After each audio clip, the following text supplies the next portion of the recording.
बच्चों JEE mains की rank के ब्याह पर जो कि काउंसलिंग होती है उसमें सबसे इंपॉर्टेंट और सबसे मेजर काउंसलिंग आपकी जोसा काउंसलिंग। अभी जोसा काउंसलिंग होता क्या है, इसको बोलते हैं ज्वाइंट सीट एलोकेशन अथॉरिटी। अभी जोसा काउंसलिंग होती क्यों? जोसा काउंसलिंग होती है इंडिया के जो 121 नेशनल इंपॉर्टेंस के कॉलेज में आपके 23 आईआईटी हैं, 32 एनआईटी हैं, 26 ट्रिपल आईटी हैं और 40 जीएफटी। नंबर ऑफ सीट्स की अगर बात करें तो नंबर ऑफ सीट्स में आप देखेंगे, अगर हम लोग सीट की बात करें तो आईआईटी के अंदर जो आपकी सीट है वो 17,760 है, एनआईटी के अंदर आपकी जो सीट है वो 24,229 है, ट्रिपल आईटी के अंदर जो आपकी सीट है वो 8,546 है और जीएफटीआई में जो आपकी सीट है वो है 9,402। आईआईटी, ट्रिपल आईटी, एनआईटी को मिलाकर जो टोटल नंबर ऑफ सीट है वो आपकी 59,937 है।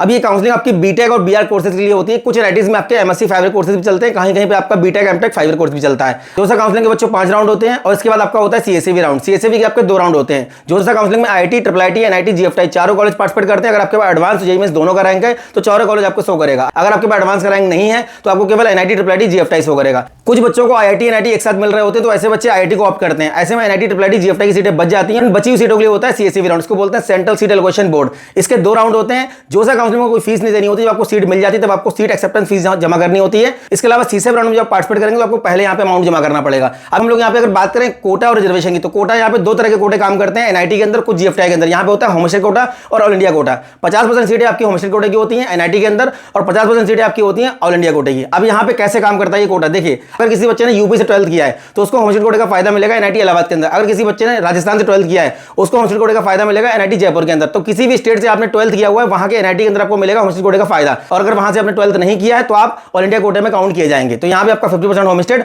और 50% आपका ऑल इंडिया कोटा काम करता है। रिजर्वेशन की अगर बच्चों बात करें तो ईडब्ल्यूएस का 10%, ओबीसी का 27%, एससी का 15%, एसटी का 7.5% और फिजिकल हैंडीकैप का आपका जो है 5% सीटें रिजर्व होती हैं। इसके अलावा 20% सीटें फीमेल सुपरनोबिलिटी कोटा की होती हैं जो कि आईआईटी, एनआईटी, ट्रिपल आईटी सब में ये काम करती हैं। और जो कैटेगरी की हमारी गर्ल्स कैंडिडेट है उनको ज्यादा रैंक पे भी सीटें यहाँ पे मिल जाती है। बात आती है कि हमारे स्टेट में कौन से ऐसे कॉलेज हैं जो काउंसलिंग से मिलते हैं। अगर मैं फॉर एग्जांपल यूपी की बात करूं तो यूपी में आपका IIT BHU, IIT Kanpur, NIT Allahabad, triple IT Allahabad, triple IT Lucknow, इसके अलावा जेके आईपीटी इलाहाबाद जीएफटीआई है, आईआईसीटी भदोही जीएफटीआई है और आईआईटी वाराणसी आपका जीएफटीआई है। ये आपके 8 टोटल कॉलेज हैं यूपी के अंदर जो जोसा काउंसलिंग में पार्टिसिपेट करते हैं। इसी तरीके से अलग अलग स्टेट में जो आपके आईआईटी, ट्रिपल आईटी, एनआईटी है ये जोसा काउंसलिंग में पार्टिसिपेट करते हैं। तो टोटल आपके 121 कॉलेज के लिए जोसा काउंसलिंग कंडक्ट करवाई जाती है।